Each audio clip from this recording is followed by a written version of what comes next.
Well, Cole's here. Yes, he is. Cole's here. All the way here. Cole is here. No, just me. I'm the only one. No. Keep going. Say it again. So I told the For Your Eyes Only story, right? Like I've given you your props on that. Mm-hmm. And I've been open on the show about my own ego and insecurities in around Cole because he occupies a space people naturally just throw me in. Like a Fire Cole song and come like it was such a hard time to enjoy Cole because people who I really, really wanted to listen to me wouldn't listen to me and then would send me Cole songs and be like, oh man, this remind me of you. And it's a compliment. Like, right? That's a compliment, right? Yeah, that's a compliment. My brain would always take it as a diss, though. So Cole, Toby, when Toby first came out, the first video when he's getting his hair like greased and parted and shit and he's snapping, everybody sent me that video. It's like, oh, nigga, I get what you doing now. Like, I didn't understand it before until I seen this. So it made me despise Toby for the first, like, 2 years. Jiz will be like, man, we want a Toby concert, you want to roll? Fuck no, nigga, I don't want to go. And I should have went. That was a great concert. Handed out shrooms to everybody. Lex, you want to have a good time. Lex is the man. So Cole create that whole sort of wave. But Cole specifically, just because ain't no street nigga, but can rap his ass off, and had to have these creative. That was around street niggas. Was around street niggas, and had to have these creative ass concepts to where it was, especially in the era when it was like, you had to kill hella niggas to be tight. You had to be toting a pistol. You got to be selling dope. It's like, nigga, I went to college, fam. Fucked with the hoes, hooped. Top ramen on the hot plate. You know what I'm saying? And other than that, was only fucking with the music. Like, I don't know what else to tell you. Like, I know my life ain't that interesting because I ain't killed nobody, but hey. So that was Cole, but he just did it really, really well. So Dollar in the Dream, like all this shit was just like, fuck, man, this nigga's brilliant. It can only be one of them. My life's over. So it was like, I struggled with listening to Cole for a really, really long time. And so I didn't really get to enjoy Forest Hills the way that I do now. So when For Your Eyes Only came out, fuck that. Not listening to that. Didn't listen to it. This nigga L sends it like a year later. It's like, yo, this is what I'm on today. And I turned it on. And by the time I realized what was happening, bro, I had driven to like fucking Pacifica or some shit. Like I just got in the car and was gone and like woke up. I was like, bro, where am I? It's the most beautiful body of work. For Your Eyes Only, to make a concept record specifically for your kid and but put it out to the world. I don't know, bro. I just thought that was like ballsy. Like, That shit was great. I just thought it was what you should expect. Or no, I'm sorry. If in a world where expectations are ridiculous, if you have a favorite artist and you want them to try something or give you an offering, they go out of their way and make something that fearless and make something that personal and share with you. I just feel like that's what an honor. For Kendrick to give us Damn, like are we worthy of To Pimp a Butterfly for real? Nah. I like that. Like, I literally was listening to that album going, I don't feel like I deserve this. Shit was way ahead. And then Damn comes out and I was like, I know I don't deserve this shit. Now This it's even further ahead. this is incredible. Like I'm interested to talk to those gentlemen and go, yo, what did that cost you emotionally? What did that cost you in your personal life? Like what did you have to do to achieve something, a feat that incredible? This is amazing. You saw that album cover for Damn. What did you? That's when you're spent. What did you go through? So then we get to, granted, it was Dreamville Compilations and KOD. All these things happen in between there, but there's still this like, damn, is Cole gonna put it together on a solo tip? And then nigga, we get back to the crib and I go, I gotta go make some moves. I get in the car, And I turn on off season. And the first thing I hear is fucking Cameron. If I could, I would have stood on the driver's seat and with the sunroof open and just screamed. It was the most amazing feeling, G. And it's because I had that epiphany a few weekends ago. It's like, yo, maybe art is this thing that just takes time.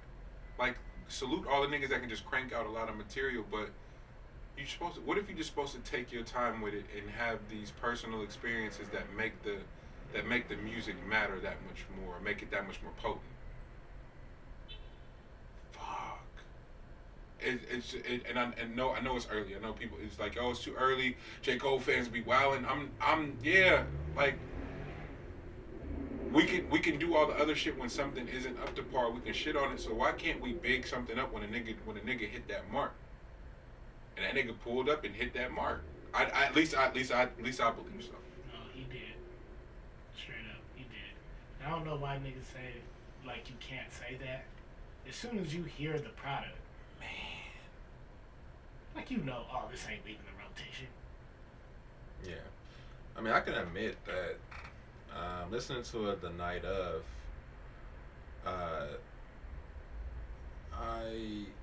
it was a lot to take in. Like, it wasn't like I wasn't completely drawn to it initially. Really? There were songs that I was initially drawn to. So, yeah. like, you know, the one with 21. 21, yeah, absolutely.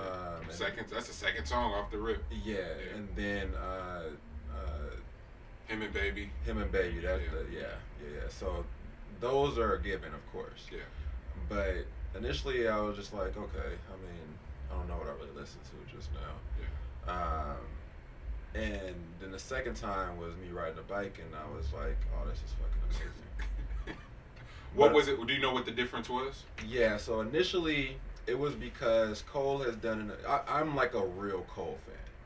So it's not like the whole people that were angry about For Your Eyes Only initially, and him how he talk about the youth in KOD.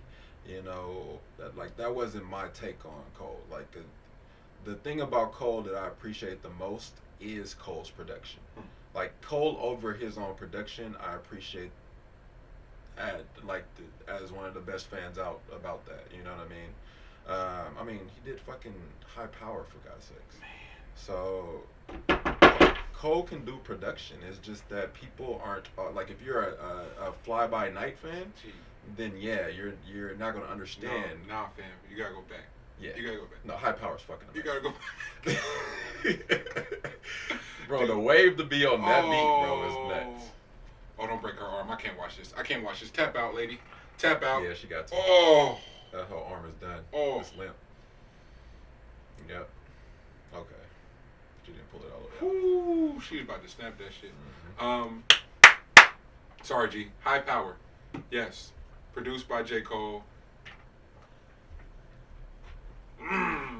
Yeah. So, Cole, I can admit, as a true Cole fan, I can admit as a true Cole fan that listening to Sideline Story initially, I didn't quite understand, and that's only because he's done a great job at in a way teaching you, or I would say like, what is the word? Getting you familiar or used to his projects being cohesive. As like, for if somebody was to get hella producers, which this album has a bunch of different producers, then obviously songs are gonna sound completely different from each other. Yeah. I wasn't expecting that from Cole, so the first listen, I was still trained. That was the word, trained, for the last two projects that he put out. So it didn't register to me when I listened to it. I was just like, okay, this might be close. Like, I wouldn't say it's mid, but it might not be the Cole that I was interested in. So initially did it sound more? Did the first listen sound a little bit more fragmented than you were used to? Yeah, it just didn't feel like they were connecting to each other. Got it. You know what I mean? But then when I heard it the next day, I was like, oh, I was blown away by every single song. You know what I mean? So it was a different experience once I took it out of into another. how on brand is that though? So the knock on Cole is, man, go get other producers, let them produce. So okay, y'all, he does it, and then it's like, oh man, it's a little bit. But the idea that your ear picked up on that as a Cole fan, like that's pretty tight though. Yeah. That happened to you, and then you went back to it, was like, oh, but this is dope. Each song is its own, and that's been the knock. It's like people are like, oh man, Cole, mad boring. I'm like, god damn, like what are you supposed to do? Bro, there's nothing like the cohesion of For Your Eyes On. For Your Eyes On. You know what I mean? Yeah. Like it could just be one Just press tone, play, basically. just let it go. You know what I mean? Yeah. Like I fuck with that. So this one was different to experience, but I had to put it into a different context, and it's like, oh, he's rapping, and you got to listen to the references. Yeah. You know what I mean? So there's a lot more going on in this album than what you're used to from Cole. So I can appreciate that angle. Yeah. And if you're a hooper, this is like your fucking album. This is what 2 Chainz was trying to do with that album that he did with LeBron. When he had LeBron do the 8 Chainz, I got you. Step aside, fam. Yeah. That's funny.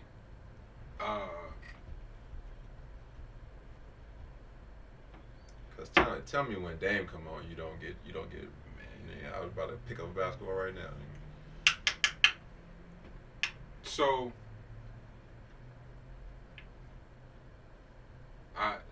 L and Poe came through last night, and I love when everybody comes to the studio, but them specifically, they just ask different questions. They think about this shit on a different level.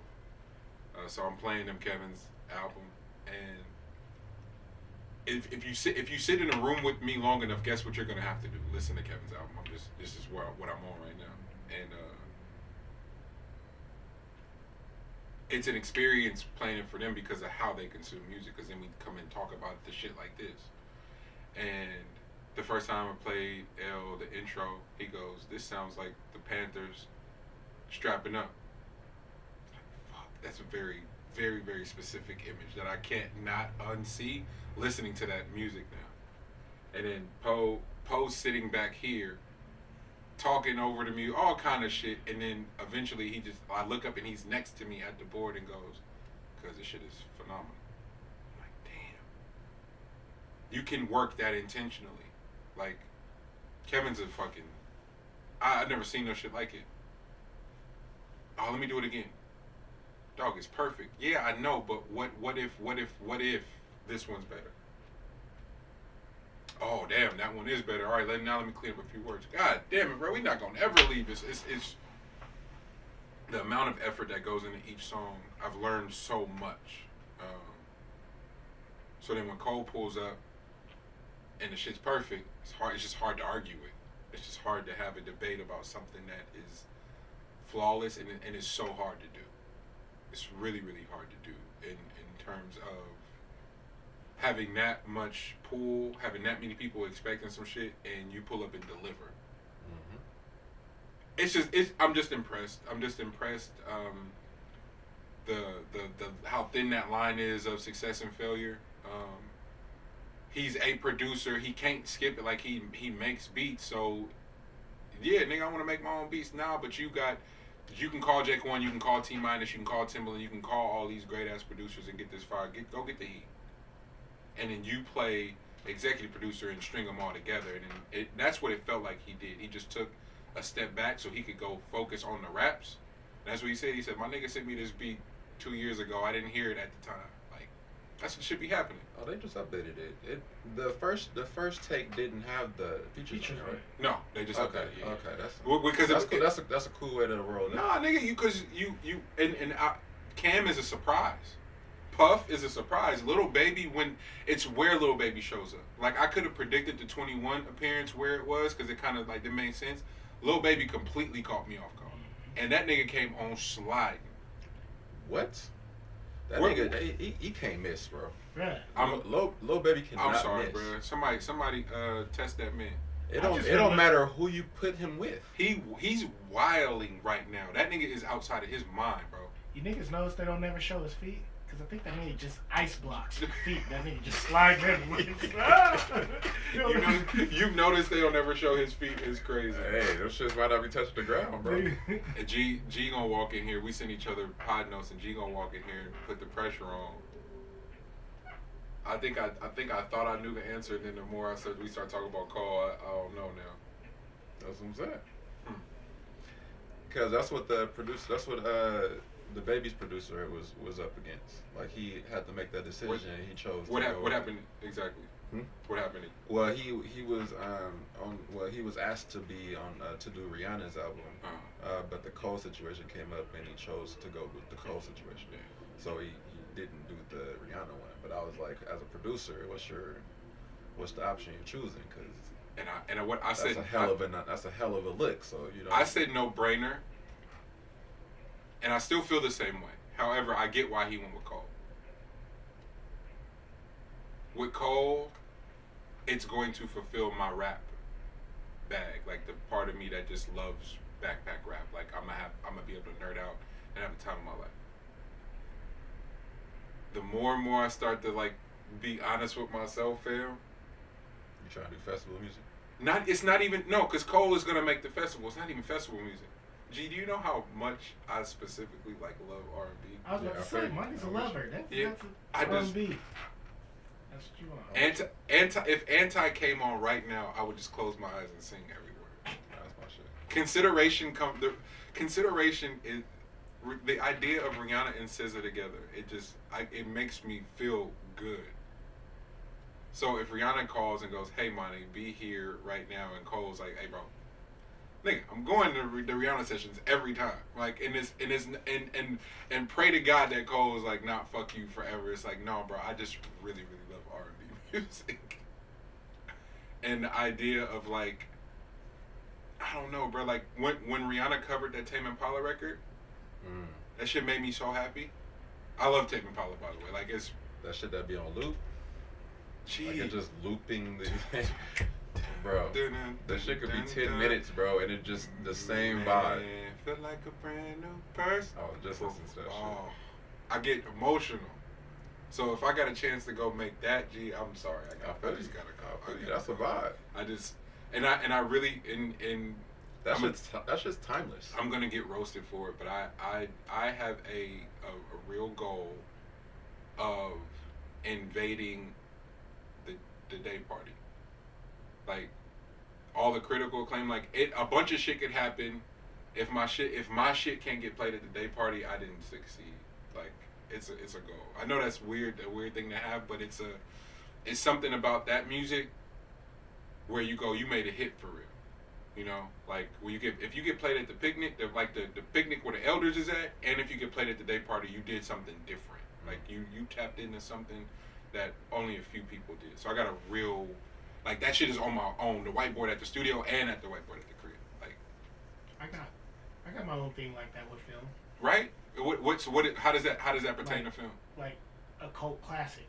I don't care about none of the awards, nothing. Yeah, right. But let me make some shit where even if it didn't do well in the theater, because Friday didn't win awards for anything, right? No. Right? Like.